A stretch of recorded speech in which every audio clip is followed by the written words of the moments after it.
everyone. Thank you for joining us today. Today is sort of a new format for us to be doing these webinars. We have Itai Winter from PushTok joining us. Itai, if you want to say hello. Hey everyone, how's it going? I don't think I have a video on there, but yeah, sure. Hey, how's it going, everyone? My name is Itai. I am the CEO of PushTok. I started this company about a year and a half ago, but I've been working on TikTok advertising since pretty much when it came out, since pretty much like 2019. So yeah, happy to be here. Great. And could you elaborate a little bit more on sort of what PushTok sort of offers for, I guess, artists, creators, anybody in, I guess, what people are dubbing the new creator economy? Yeah, absolutely. So basically what we offer is a variety of tools that help specifically musicians grow through TikTok. And the reason I'm saying through TikTok and not on TikTok, because the goal is not to become a huge TikTok creator. At least in my opinion, the goal is to become a musician with fans that you can monetize. They can come to your shows, they can buy your merchandise, they can stream you on Spotify, all that good stuff. So yeah, we have tools from targeted ads through aggregated audiences that we've developed in-house.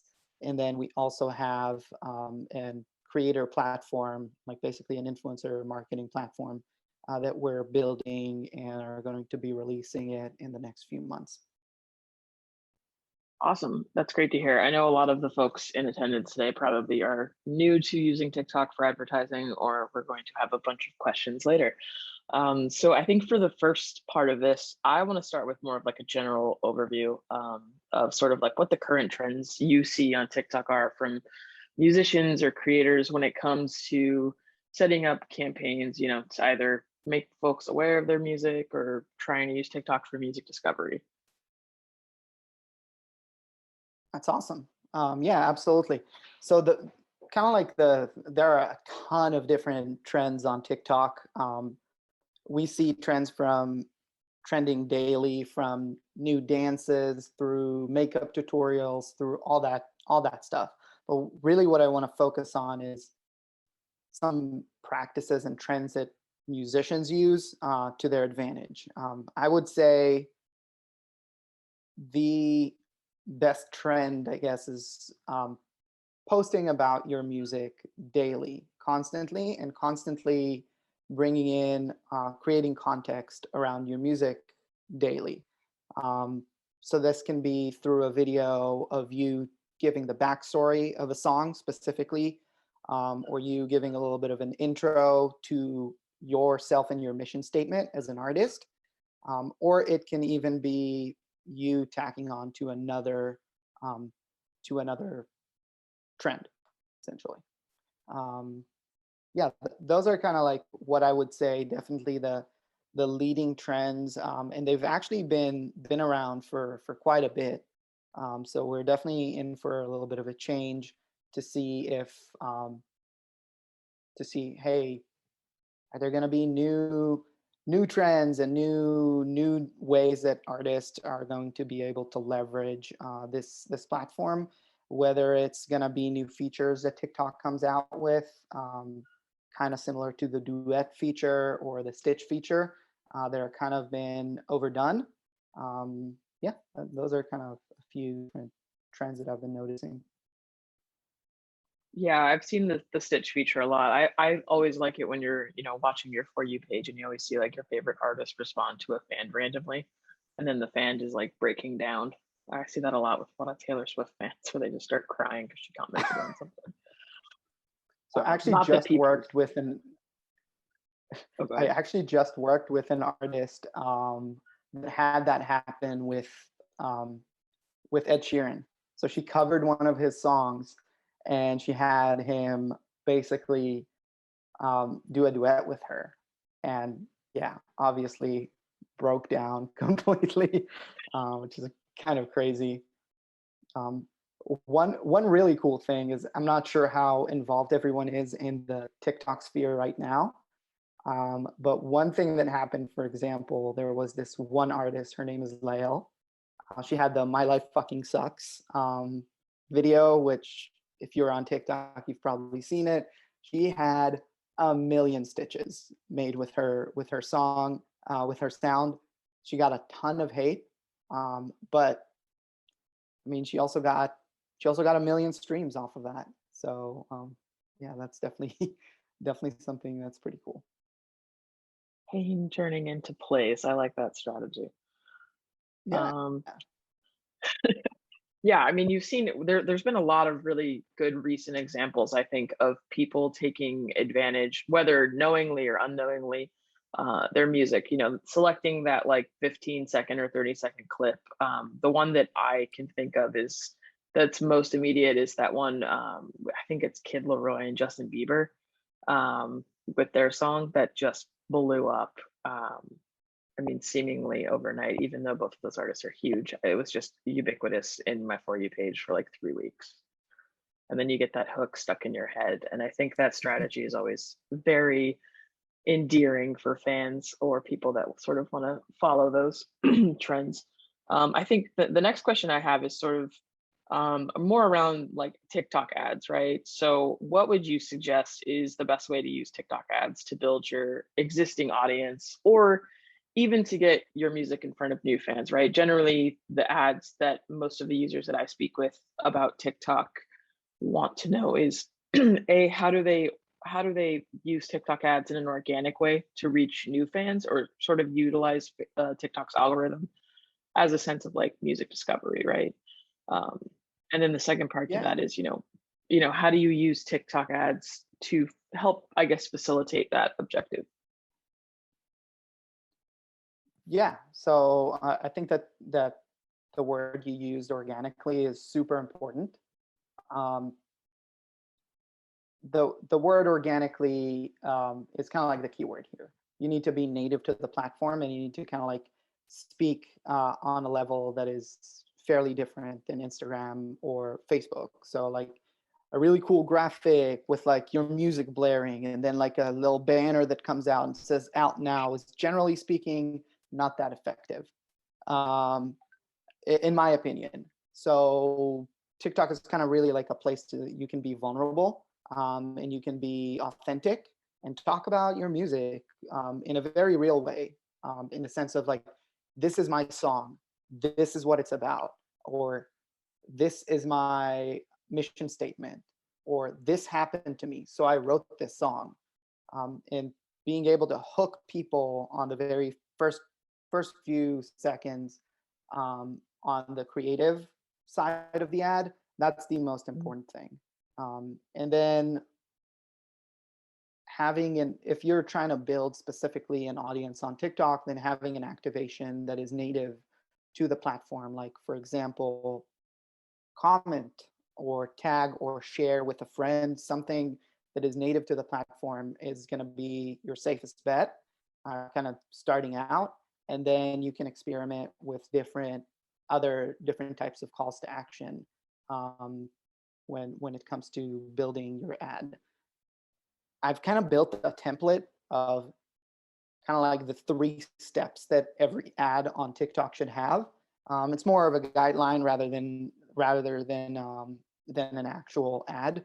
Mhm. But basically, I take the same model that I guess ads have been using for years. It's a hook, it's a story, and then it's a call to action. So if you, for example, watch an infomercial about vacuum cleaners that don't have the little sack thing, um, the hook will generally be like, do you ever have this thing where you empty your vacuum cleaner and it comes out and there's a huge plume of dust? So I've been suffering from asthma for all my life, and I love cleaning, but vacuum cleaners never really did that for me. So I started building this thing, and this was my process. So if you call in now to this number, you can get access to a super special offer where you can get this super awesome vacuum cleaner that does all these things, for 50% off. And when artists start kind of taking that approach and bringing it natively into TikTok, saying, my girlfriend left me after she stole my wallet and kicked me out of out of her house, um, I wrote a song about this.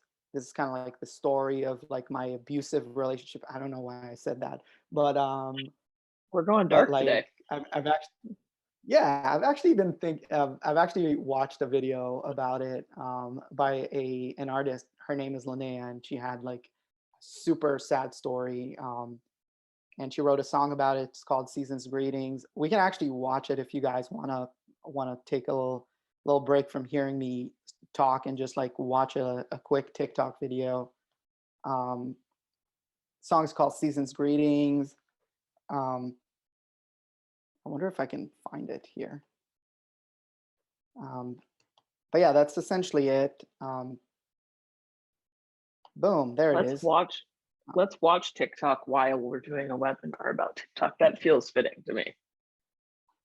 Hell yeah. Can you enable screen sharing for me? Yeah, sure. 1 second. And this is a little less of a trend, but I'm also going to share this with everyone here on the panel as kind of like an example. Okay, you should be able to there. Awesome. Please don't kill me because I have a 50 million tabs open, guys. But yeah. All right. I guess everyone can see my screen. I hope they do. Greetings from my broken heart. I've been dreaming of how lonely you are. 'Cause this winter, it's been a record cold year. I hope you're freezing and fucking miserable there. 'Cause I've been drinking a rum spice cider and I keep thinking of all your lies, dear. I know it's your favorite holiday. Merry Christmas, I hope your tree burns down. You're on my shit list, you know I hate you now. Merry Christmas from all our wasted years. Merry Christmas, I hope you spend it alone. So it's actually a really great song, in my opinion. I hope everyone was able to hear this, but basically, telling the story of your song in a very real way is actually super powerful because eventually what I see as the most crucial part for songwriting specifically is the fact that you're telling a story. And you should look at TikTok as another way to tell your story. Maybe a little bit more concise way to, I guess, dumb down a 3-minute song or a 4-minute song into 15 seconds. And if you're able to do that, or 30 seconds, and if you're able to do that effectively, it can have like serious effect. Yeah, so that's kind of that story. This specific video wasn't an ad, but it was super successful. And it was super successful at triggering a lot of sound usage for that specific sound, which I find that ads are actually terrible at doing that, just because of the UI of TikTok. Ads don't really convert very well into use this sound feature, in my opinion. No, I completely agree with you. I think the best ads that I've seen lately are ones where it actually looks like an organic post as you're scrolling through your For You page, right? Where they have like influencers or creators that people have contacted to like use their products, and then they use those people's videos as the ads. Those have always been the most effective for me, like in my opinion, with regards to like pushing music or any type of product, because it looks like a natural ad. It doesn't Yeah. look like something fake that somebody just put, like they didn't put up like their little like album banner with like out now, listen, it's great, bro. I don't know why I sounded like a surfer, but I felt like the accent really helped sell that point. I mean, I've I seen think Taylor that, Swift do that. I mean, and yeah, it sucked. I know. But honestly, her like the type of usage that she has on the platform, I think is immensely creative. Like I wouldn't by any means consider myself like a Swiftie, like in reality I am, but for the purpose of the music streets, I'm not. And the way that artists like that sort of engage with their fans and stuff, it's a lot of times people go to TikTok because they hear that it's the biggest platform, right? Like this is the case with most musicians that I've spoken with, is that they think they go to TikTok and they think that, you know, just posting snippets of their songs or like the infamous like stream ads with like the little album artwork with like out now is going to move the needle. And it's like, you have, TikTok is one of the only platforms I think besides maybe Twitter, where you actually have to be like an authentic member of the platform for it to resonate with people, right? Like there's no trickery that I've seen that artists can do where it's like if you go on there and you just post one video and then a year later your album comes out and you post again, where you're going to get a lot of organic traffic. And I think that that's what makes the platform really interesting, at least for me. Yeah, totally agree with that. I think that that's like the ability to build a community on there is super. First of all, it's unparalleled to how fast you can do that. I've seen people start growing a community, and then within 3 or 4 months, they have 100,000 followers that are actually engaged because they were able to tell their story or provide value in some sort of way that is unique to the platform.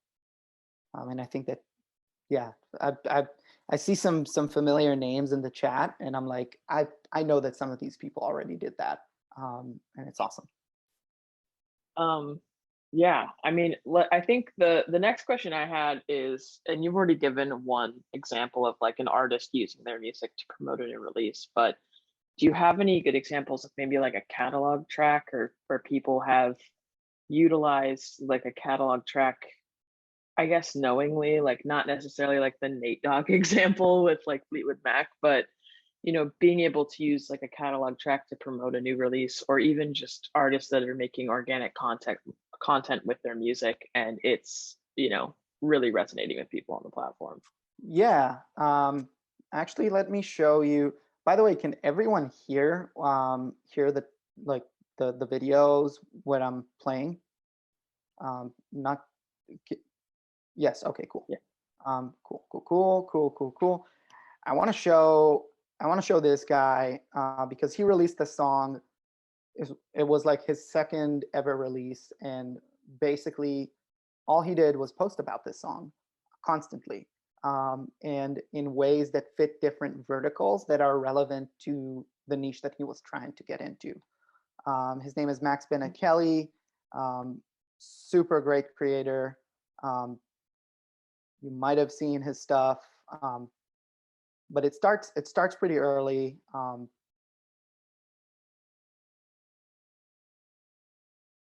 Something about the lyrics of his song is also, we can talk about that algorithmically and what they're doing, what his lyrics are doing, and that's why it's so important to include some keywords of your lyrics on your actual page. And we'll see in a second what happened because he included some of those lyrics. So he started just by reposting this video of him just chilling on his garage. Stop treating me like Nathan. Hit it, bitch.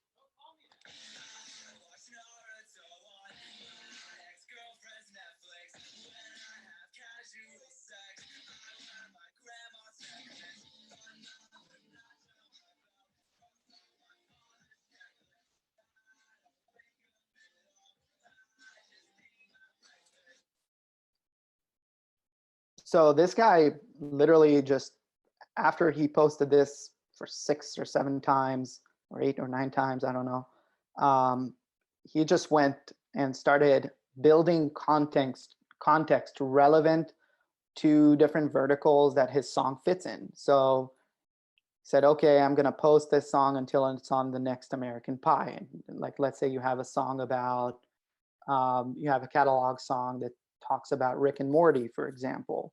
So you can include different references about Rick and Morty within that song that say, hey, I'm going to release this song until Future like plays it on the next Rick and Morty episode that he does a party on.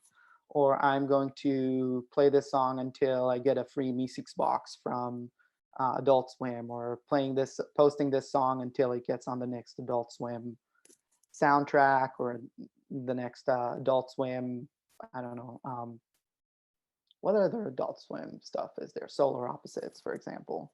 But yeah, that's kind of like a post this until he gets a collab with Travis Barker, post this until he gets on the next Tony Hawk Pro Skater. He even got some references from Netflix, posting this song till my ex sees it and logs me out of her Netflix account.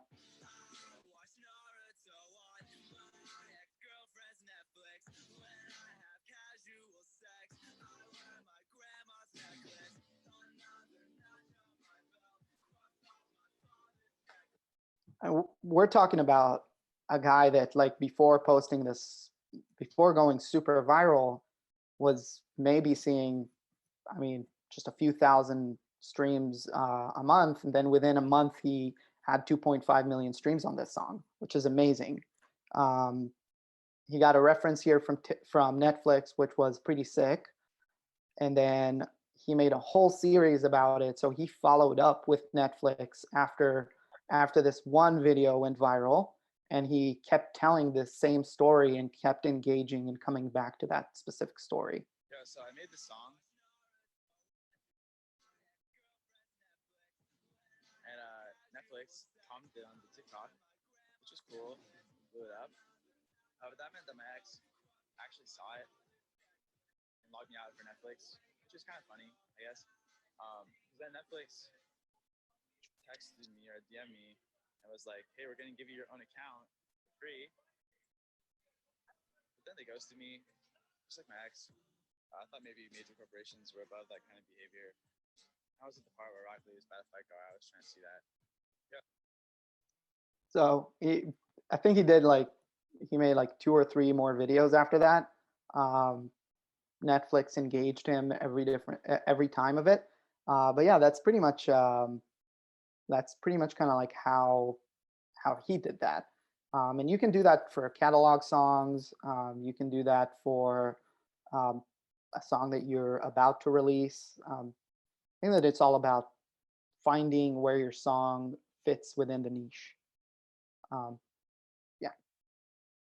Yeah, I think that's a great example. I didn't even know of that example, and I consider myself well-versed, which just shows that you can learn so much about the platform. I mean, there's so many examples that I'm sure we could pull from. I mean, I think the best usage, like, organically, of a catalog release, I think I have to go back to, like, Nate Dogg doing that video where he was drinking, like, the ocean, like the cran ocean spray juice, where he's just, like, skateboarding and he has, like, the Fleetwood songs playing in the background.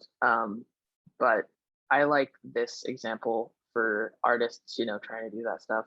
Somebody in the chat asked if you can make lyric videos like this on TikTok, and that the answer would be yes. He was just using the TikTok app to create those lyric videos, although they're not really lyric videos, I guess. They're just text over him talking. Yeah, and there's this one band I worked with.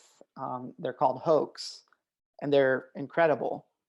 And they had, like, literally a video that was just like, it wasn't really a lyric video, but hold on, let me show you this.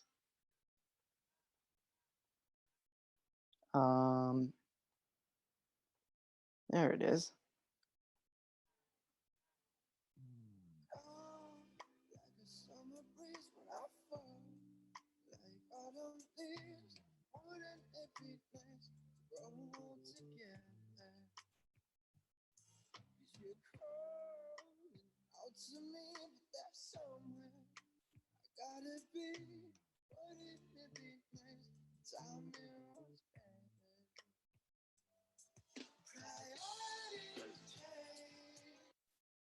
That's for all the people who say that rock music is can never work on TikTok. Welcome to my entire career prior to Future FM. But yeah, that's kind of like I guess it could be, you could look at it as a lyric video. It's more like a storytelling aspect of things. I had another artist that made, her name is Kings Elliott. She made a little lyric video that isn't, it's just literally a notepad where like it shows the lyrics of the song, and it's like a super heartfelt, honest song about bipolar disorder. And that ad just did some amazing things, and at least in my opinion, I like noticed a significant rise in streaming after that. Yeah, I actually know this example. I feel like I'm in the in club now. Yeah, I think that there's sort of, and this is not a question that we came up with prior to this, but I think that the, and maybe it's more of an observation, but I think that the examples that I've seen where it translate best, right? Because most people go to TikTok from a musician perspective to have it translate to streaming, right? You know, like how do I use TikTok to get more streams on my new single on Spotify, right? Um, and I think the most important examples, especially the ones that you've shown, are people just being authentic with their own storytelling, right? Like showing your point of view. I think TikTok is a very open platform, and I think there's a lot of there's way too many niches for us to even cover in like an hour-long conversation. But I think if people are using the platform natively and they're sort of telling their story, like with these examples that you've shown, it's going to resonate with somebody. And that's one of the best ways organically to grow your audience, right? Is just being yourself. You know, on all the other platforms that are available and out there right now, it's not really, you don't really have the same freedom because you won't reach the entire audience that you've amassed on those platforms. And here at TikTok, like you're able to or organically just speak to new people or have new people see your content on a daily basis, which is a great part about using it. Yeah, totally agree. Yeah, it's just like there are so many niches you can fall into that it's just it's a cornucopia, I guess, of different niches. You can like, okay, I just write songs specifically about, I don't know, sea shanties, or like I just write specifically sea shanties, or I just like write super angsty pop rock or stuff like that. It's just super awesome on that front because you can be super pinpointed on the audience that you want to reach out to. Yeah, I love the sea shanty example. I know exactly what you're talking about. That was hilarious. We'll leave that for people to find. If you get to the part of this webinar and you're listening and you want to know what a sea shanty is, just look it up on TikTok. We'll let you do a little work on that one. I think so. For the next question that I personally have, that I think a lot of the folks in attendance are going to want to know about is, you know, what is the boost feature that you can use with PushTok to, you know, advertise on TikTok? Because I think that you guys mention it on your sort of website, but I don't think that a lot of folks know what that necessarily means. Cool. Yeah, absolutely. So thanks for bringing that up. So Boost is our first feature within the PushTok kind of like product suite.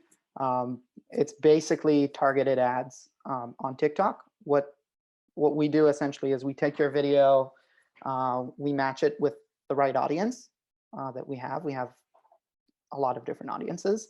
So we match it with the right audience, and then we just send it out to those people. And then, yeah, and then it's targeted ads on TikTok, essentially, in a way that will be a little bit more involved to do on your own. Just because the very first thing I noticed when I first started running ads on TikTok was the fact that targeting specific fans based off of their affinity to a specific creative or creator or even genre of music is basically non-existent. So I was like, you know what, this is a good hole that we can fill, and that's basically what we did. We ran a bunch of different traffic on different types of creatives, different types of creators, and then came up with a system that helps artists market a little bit more effectively. So that's kind of like the boost feature. I hope that's like super clear. What I would say probably the best way to describe it within like one line is targeted ads for TikTok or supercharged post virality on TikTok. Essentially, that's kind of like the best way to describe it. I love using viral as a verb, so I am on board. Cool. Yeah. So I think, along those lines, I think, what would we always like to do sort of like breakdowns of examples for artists during these webinars. So I guess if you can go into it as much, and if the budget is too small or too much, you can feel free to correct me. But I just sort of want to walk through like a breakdown of what a $500 spend on PushTok would look like, and what people can sort of expect in terms of targeting, results, ROI, all of the buzzwords that are associated with advertising and music. Yeah. So I'm gonna share this this one artist. Her name is Baron Olivia. She is talented as hell, from the UK. Go check her out. This is kind of an outlier in terms of what you're able to do. But I'm gonna look at two videos here that had really awesome success as soon as they load. Come on, guys. Hold on, let me refresh this page.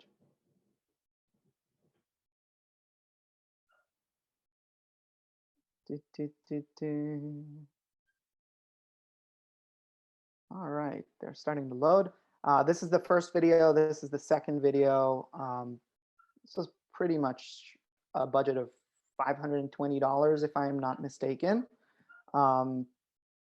Granted, these are super organic feeling videos. We can go back to Hoax after this because they've also kind of like around the $500 range of campaign, did pretty well. But yeah, you can expect up to 2 million views. I guess it's kind of like the best, I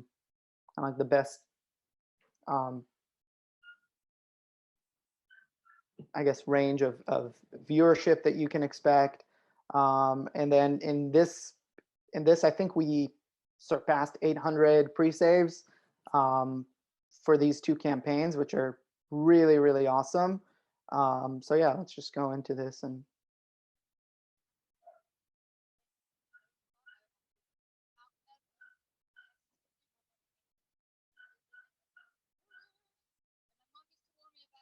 She has great hair.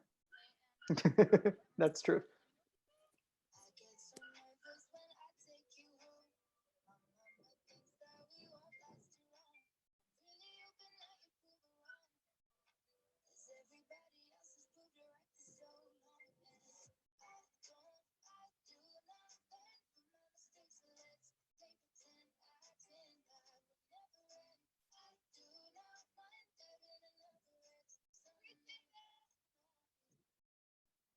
So it was kind of a very, like, at least in my opinion, like a very organic feel to this specific song and to the call to action that was just super not imposing. If you stayed all the way to the end, she was like, just pre-save it and just maybe see if she did disappoint her mom or not.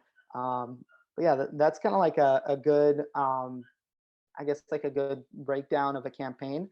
I would say for $500 or even less, you can get some really solid results. You can look at someone, for example, like Hoax, who did a campaign that was fairly similar to that amount of budget. They got a little over 2 million views, and this was a really good campaign. The interesting thing was actually the drip from there into streaming, which was pretty significant because we made those ads clickable, meaning that you have like a little button underneath that you can click and go into their Spotify and actually listen to them.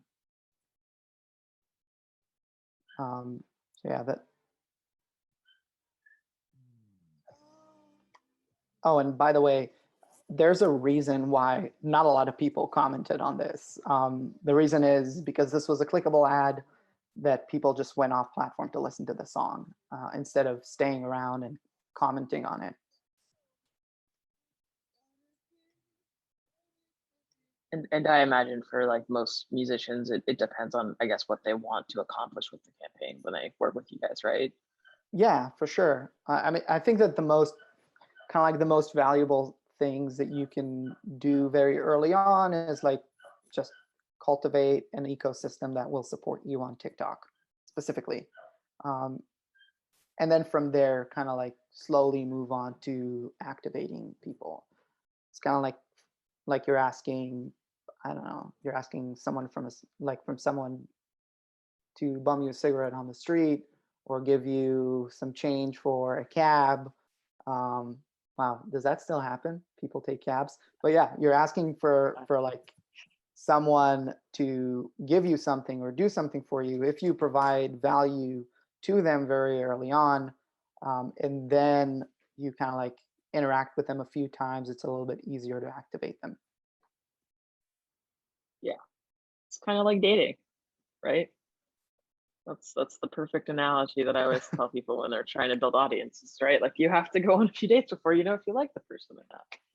Yeah, absolutely. I mean, I don't date really, but yeah. You're like, I've been married for 20 years. Well, at some point, I mean, that's the type of relationship that artists want to have with fans, though, right? They don't want it to just be transactional. That's the key here. And I think with TikTok is that you don't want it to just be like the only video that you have posted is just like an ad of like, hey, listen to this track and pre-save. Like you have to have some type of rapport built with the fans or a cadence to posting that makes it, a platform that's viable for you to even invest an ad in, right? Because like $500 is generally what the people that I speak with spend on advertising on like Facebook or Instagram, right? So I think, if you're going to put that type of money into a platform, A, you need to understand it, but also B, you need to be a part of it. Otherwise, it makes absolutely no sense. Yeah, for sure. Totally agreed with that. And that's just like an awesome way to look at things. And I think that overall, it's like a healthy way to look at any platform. Um, where if you're just there as a tourist, it's going to be super apparent. Like if you just go on Reddit and just, shit post and spam, um, you're not going to be very successful on Reddit. Or if you build a Discord server just to have a Discord server, it's not going to be beneficial for you unless you're actually going to like engage your Discord people. Um, yeah. You're just going to be talking to yourself in Discord. Oh man. 20 bucks says that's happened to somebody. We know It it happened to me. Oh God. Well, let's not make you relive your trauma. Oh, The last question that I have that I think will be beneficial for everyone here is what are some general tips? I know that we've covered a lot, but when it comes to, I think, and this is related just for advertising, so not necessarily like organic or native posting, but do you have some general tips that you suggest for artists, to utilize either with their creative or the wording that they use, for any type of search on TikTok? Like, do you have any suggestions, that are more generalized around advertising that I think would be helpful for, any artists or musicians that might be wanting to do advertising there? yeah, absolutely. I think the best kind of like first course of action is keep your ads as short as they possibly can be. Being lean on advertising, especially on a fast platform like TikTok, super crucial. So be lean, meaning as long as you don't hurt the story, tell it in the shortest way possible. Um, that I think is the very first kind of like very first thing I would say. And then the second thing is have the most interesting stuff way up front. So have a very strong hook to reel people in. Um, and then in terms of wording on that hook, if you include some keywords, like for example, if you wrote a song and your song um, has references to Squid Game, for example. I haven't seen it yet, so no spoilers, but like for example, you have some references to Squid Games or The Matrix or whatever. Have those keywords way up front. Um, find a way to naturally put them way up front so that people that are interested in those things immediately drop into those things. Like, for example, I don't know, I wrote a song about NFTs, so I figured I won't release it as an NFT, but I'll release it to all the people who don't know what NFTs are. You're immediately going to hit some crypto bros. On TikTok, you're immediately going to go on the FYP of some people who are interested in NFTs, just because you had that keyword, because that's how the engine of TikTok works. The discovery engine works exactly that way. Yeah, so, I think those are pretty good yeah. pieces of advice. I guess we can open it up to questions now. Let's get into the chaos that we are about to endure. Okay, let me go back into the chat and get some questions. So Oh, hey, the by the way, first one that I've, oh, hey, what's up? Welcome to the webinar. Yeah. Okay, so the first question is, what advice can you offer in regards to hashtags on TikTok? Is it worth hashtagging things like FYP, or does it actually hurt your videos? That's a really great question. I would definitely avoid hashtags that are way like super broad. FYP, in my experience, I've never had any success using the FYP hashtag. Generally speaking, when FYP, like when the video is great, it will work with the FYP hashtag. When the video sucks, it won't work with the FYP hashtag. So that's kind of like something that's pretty important to know. I would try to utilize some hashtags that are fairly fairly narrow. For example, if I make math rock, okay, I should use stuff like animals as leaders or Sumerian records, which are like Sumerian records is a label that reps a lot of math rock bands. Like Animals as Leaders is also another math rock band. So I would use stuff that is very, very pinpointed in order to hit those people that are interested in those hashtags very, very quickly, and then get some virality going around that subject or around my post. But I wouldn't blast hashtags as well. I wouldn't worry about what kind of hashtag I use too much. It's not like Instagram where like you change your hashtag strategy and all of a sudden it's, every post that you post performs 500% better.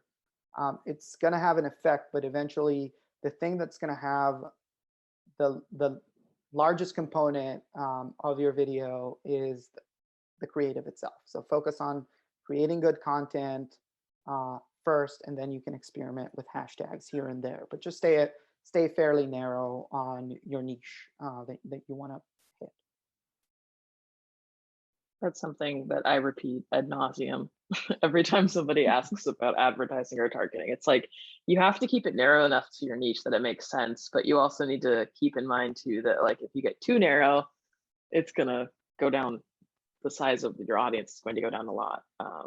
But that was great. Okay, next question is, I think this is in relation to like advertising. So with PushTok, are you using, I guess the question is, are you using landing pages to convert to DSPs? I think this might be for like, if you're doing like direct to Spotify, when you're doing the call to action in ad, or are you having them go to landing pages? That's the question.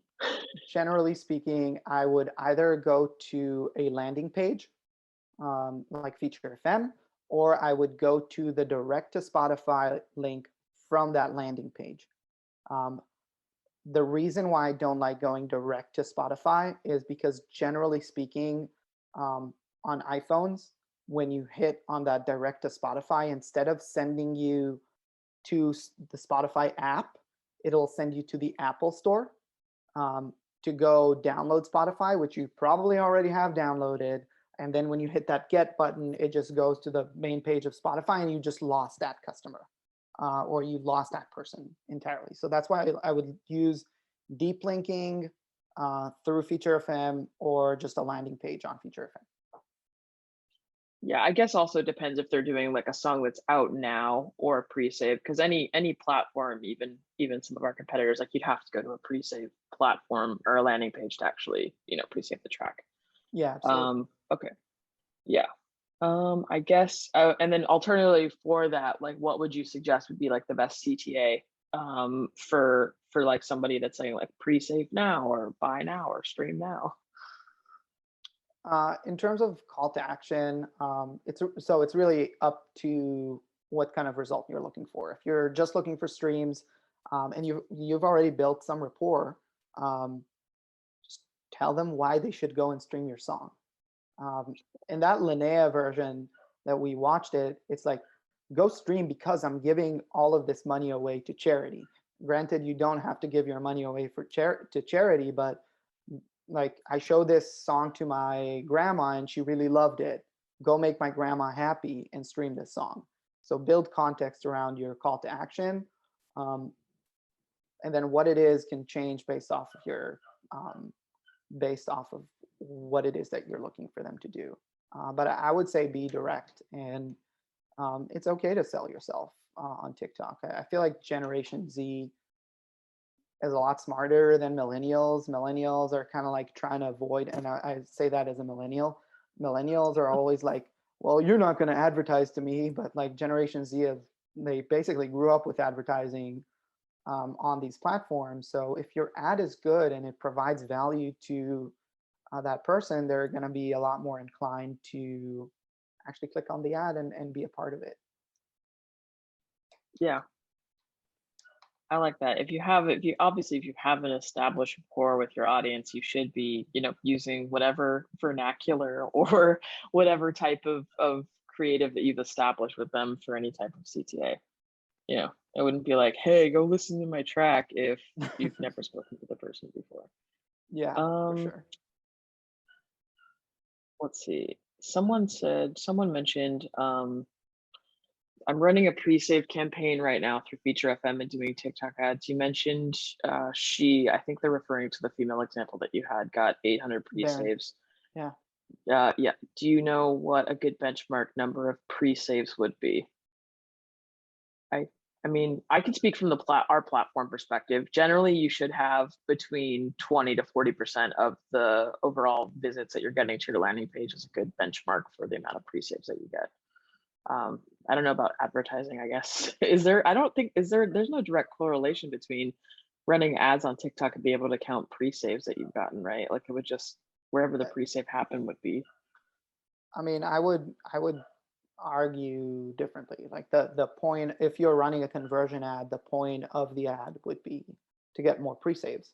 But that differs between the goals that you put in there, the budget that you put on this specific ad, and how strong your creative is. And sometimes it's just not strong enough, and that's that. But a really kind of like, I guess, a good goal to put together would be anywhere between 1,000 and 2,000.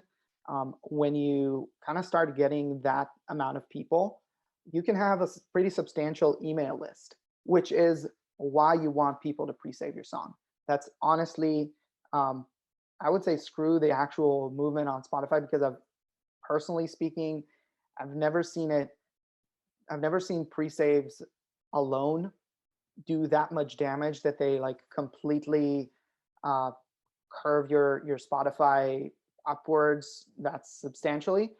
What I have seen is pre-saves just completely knocking it out of the park with providing you email access to those people who you can then advertise to using emails, which is a lot cheaper than advertising through like TikTok, Instagram, Facebook, all that good stuff. If you take them off the platform, and then you can talk to them on a one-on-one basis and sell to them and do all these awesome extra things. So I hope that was sufficient. Yeah, and I do think that that's going to vary a lot with whatever creative the person uses or what the call to action is. It's all somewhat subjective, I guess, depending on what the, like you said, the goals are or what they're trying to do. I always personally try to get people to do it for when music is out now and not pre-saves because I think it's more valuable. But hey, that's just my prerogative. Um, so I guess the next question would be, how do you go about your first sponsored video promoting your song on TikTok? Can you do it from your own account? I think they might be talking about in relation to like PushTok, like how do you set up, your account and do it that way? Yeah. So like in terms of what you would post on your account, specifically on your personal account, I would post something. I would first of all, I would not approach your first post with boosting it right away. I would try to figure out your voice on TikTok and kind of like what works for you in the context of how like what you feel comfortable with advertising, um, how you feel comfortable with advertising your music or what kind of context you want to give to your artist brand. And once you figure that out, you generally start seeing some people coming in and engaging your content. That is when I would say, okay, we got some movement here. We got a little fire going. Let's pour some gasoline on it. And that's where we come in. You can do it on your own account, from your own account by using the promote button on TikTok. I don't recommend that. It's just that even $150 is our cheapest kind of like option for a campaign budget. If you put in a $150 budget through the promote button, you would generally speaking get results that are 5 times less powerful than what you would with an ad buying through the ad platform. I would recommend either using our platform or using TikTok ads platform if you have it set up. Um, the advantage of using someone like us is basically um, having a professional person and an algorithm that has been proven to work um, push your content rather than just taking a risk on TikTok's platform. That was a great answer. Next Oh, question. thanks. This is an interesting one. As music labels don't have like, well, I'm going to rephrase this in a way that makes sense for me. As music labels don't have personal touches with artists, maybe I think on like the one-to-one, in terms of content creation, what do you recommend to record labels to utilize TikTok in a proper way? I think maybe more so on maybe like behalf of the artist. Um, and how can their way of creating interesting content be I would assume in line with what the artist is trying to do? I think playlist um, can go into effect here. Like, let's say I'm a record label and I work specifically with Finnish dark trance music. Okay, like I own a record label that does specifically Finnish dark trance. Now I'm gonna like show people, okay, all these Finnish dark trance artists that I think are amazing, and then I can call to action. Go check out my playlist where I have Spangle playing and a bunch of other dark trance artists um, in my link in my bio. And then you send them into your playlist, and that kind of like, by the way, you can promote your artists on that specific playlist. Um, that is one way you can tell your story. Another way is you can just tell the story of a record label. I think that's one of the coolest jobs in the world is being, I'm a record label. It's like a lot of times we look at it as like, as independent artists look at it and there's kind of like some sort of like an adversarial relationship between labels and artists. And granted, that makes sense with, the history of the world. But I think that it's also a really interesting kind of like job to have. So tell that story. People will be engaged, and if you have like a super interesting story to tell, people will jump on it. Like the story of an A&R, the story of like a marketing director of a record label. You're going to get people interested in marketing jumping into your label, or different artists jumping into your label, listening to your artists because they're trying to figure out what these artists are trying to do. You can get leads like that for artists who want to be a part of your label or be signed to your label. So those are things you can definitely do. And then, yeah, just tell stories. You can do lists of like 10, I don't know, 10 artists in insert niche that you have to listen to right now. And then you can direct people into a podcast that you did about your label or about these artists that tells us the backstory of these artists. Yeah. I think also for labels too, like those artists that were signed to them originally, but then went on to like major labels, that's always a fantastic story to share, especially at TikTok, right? Like those labels that like had like All American Rejects, or I'm really aging myself here, or like The Main, or like all those like emo bands that then went on to majors once they got popular. I think that's like the type of story that I think would also really resonate with labels. Yeah. Or like, for example, Taylor Swift. I'm actually working with Big Machine right now, but like, tell the story of how Taylor Swift used to be like on the label, and it's like a really cool story behind it. Or yeah. I love Taylor Swift, but we'll save that for another webinar another day. Okay. I think that's all the questions that we had. So I think we can sort of go with this. We're like reaching time. Hold on. We have one last question if you're open to taking it. I don't know if you have to hop off. Absolutely. No, I can stick Okay. around for a little bit. All right. Is there a way to specially target based on music versus it auto serving a boost to whomever may have clicked prior? The reason I ask is we have posts that have gone viral were just fun and not about the music, so people may not even know the artist was singer-songwriter. And if that's the biggest post, will the boost go to audience coming for humor, not music?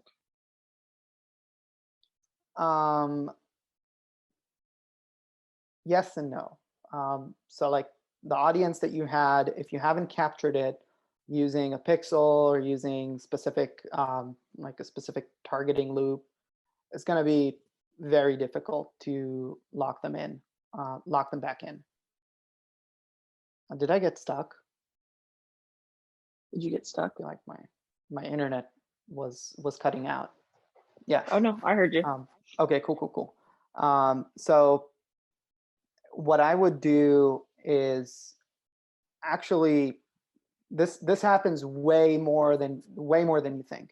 Sometimes you would have artists that have started their career as celebrity reporters or as comedians, and they slowly are trying to transition into music. Very difficult to pivot your audience from one point to another.